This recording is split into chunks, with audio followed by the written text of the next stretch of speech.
Hey YouTube, what's going on?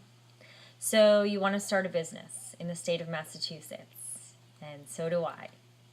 So the first thing you're going to want to do is get a sales tax permit. So if you type into Google sales tax permit Massachusetts, the very first link that's going to show up, it's actually a link to taxjar.com. It's a really great one.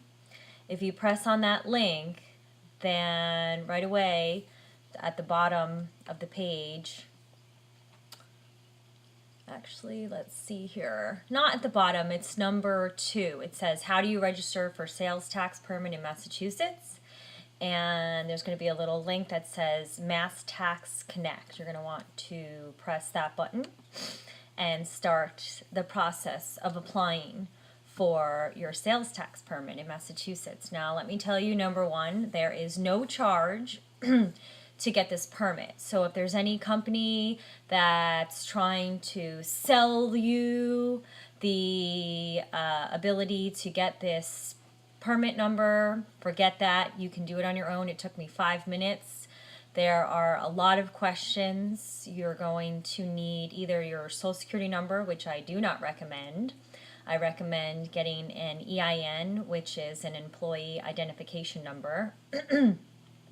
And you can get that as either being an individual, so as yourself. So instead of using your social security number, you're now under this cryptic number of an employer identification number.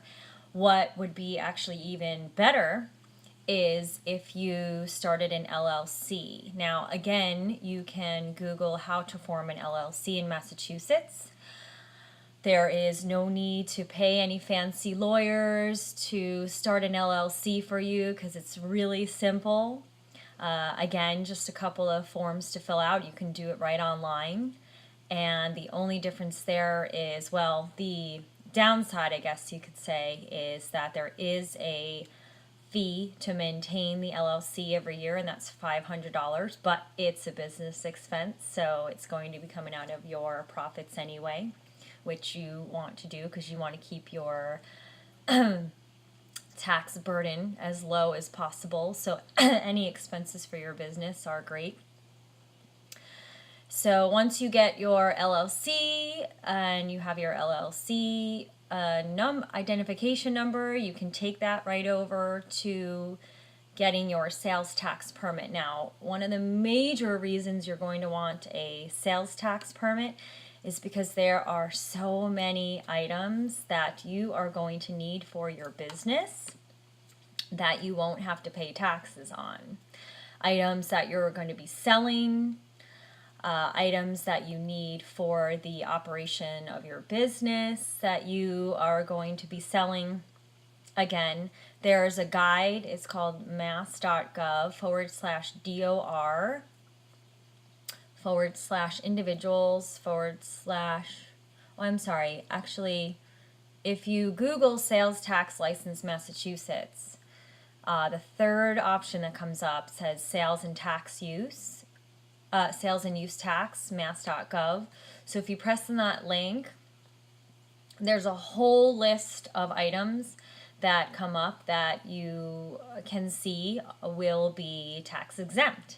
So that means that upon your purchase of that item, you will not have to pay tax, but then on the sale of that item, you will need to collect tax from the person that purchases that item from you.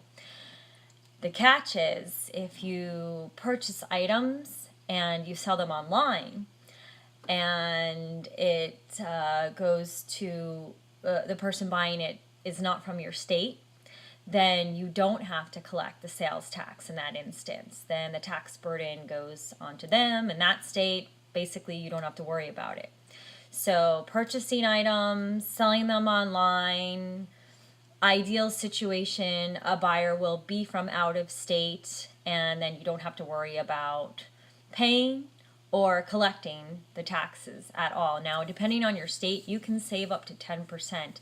I know here in Massachusetts, the sales tax rate is 6.25. That's like pretty high. So that's going to save you a ton of money over the course of the year with all the things that you're going to be purchasing for your business for resale.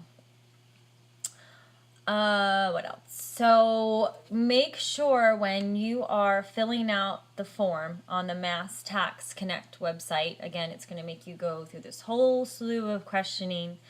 And a really important question that they're going to ask you is the account type.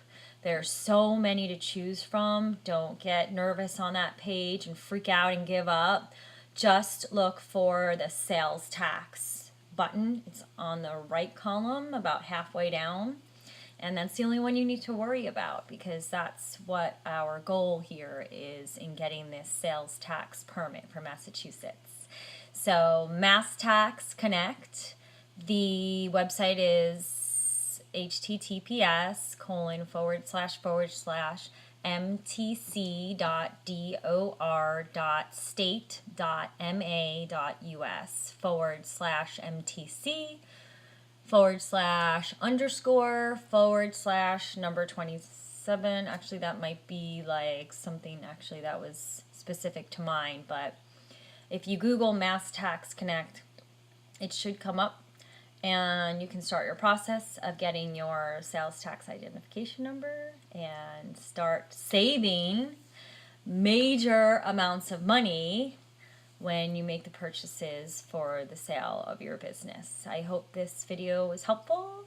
Please subscribe to my channel, as I'm going to be posting many videos about my products, how to use the products, lots of business advice. I'm going to be starting to make a series of business tips and selling tips, mostly for people in the state of Massachusetts, but they could be useful for anywhere. I'm going to be using Massachusetts tax laws as examples in my videos, but really it can pertain to anybody. So have a good evening, and I hope you found this helpful. Good night.